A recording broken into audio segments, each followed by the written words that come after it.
Lily sank with a sigh into one of the shabby leather chairs.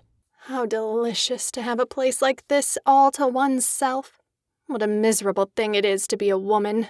She leaned back in a luxury of discontent.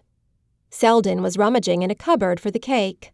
Even women, he said, have been known to enjoy the privileges of a flat.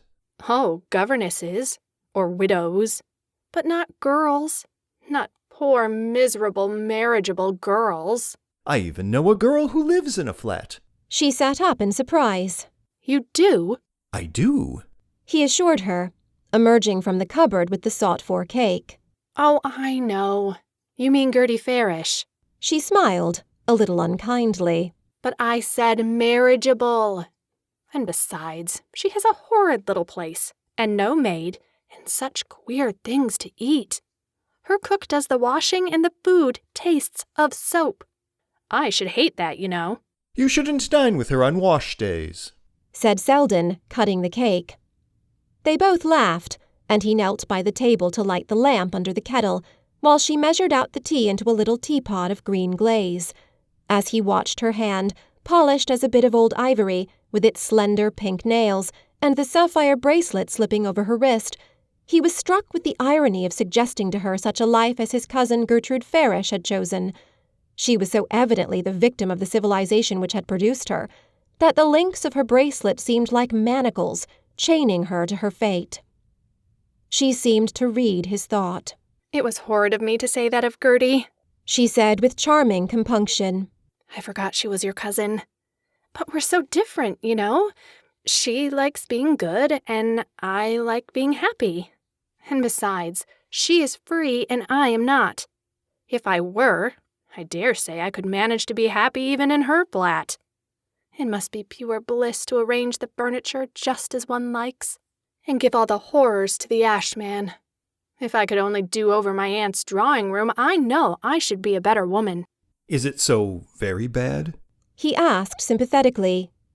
She smiled at him across the teapot, which she was holding up to be filled. That shows how seldom you come there. Why don't you come oftener? When I do come, it's not to look at Mrs. Peniston's furniture. Nonsense, she said. You don't come at all. And yet we get on so well when we meet. Perhaps that's the reason, he answered promptly. I'm afraid I haven't any cream, you know. Shall you mind a slice of lemon instead? I shall like it better. She waited while he cut the lemon and dropped a thin disc into her cup. But that is not the reason, she insisted. The reason for what? For your never coming. She leaned forward with a shade of perplexity in her charming eyes. I wish I knew. I wish I could make you out. Of course, I know there are men who don't like me. One can tell that at a glance. And then there are others who are afraid of me. They think I want to marry them. She smiled up at him frankly. But I don't think you dislike me. And you can't possibly think I want to marry you. No, I absolve you of that, he agreed. Well, then. He had carried his cup to the fireplace and stood leaning against the chimney-piece and looking down on her with an air of indolent amusement. The provocation in her eyes increased his amusement. He had not supposed she would waste her powder on such small game, but perhaps she was only keeping her hand in, or perhaps a girl of her type had no conversation but of the personal kind. At any rate, she was amazingly pretty, and he had asked her to tea and must live up to his obligations. Well, then, he said with a plunge. Perhaps that's the reason. What? The fact that you don't want to marry me. Perhaps I don't regard it as such a strong inducement to go and see you. He felt a slight shiver down his spine as he ventured this, but her laugh reassured him. Dear Mr. Selden, that wasn't worthy of you. It's stupid of you to make love to me, and it isn't like you to be stupid.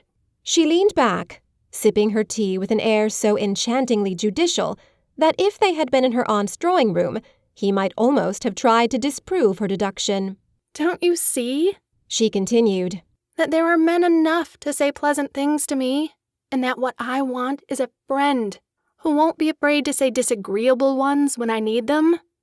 Sometimes I have fancied you might be that friend. I don't know why, except that you are neither a prig nor a bounder, and that I shouldn't have to pretend with you, or be on my guard against you.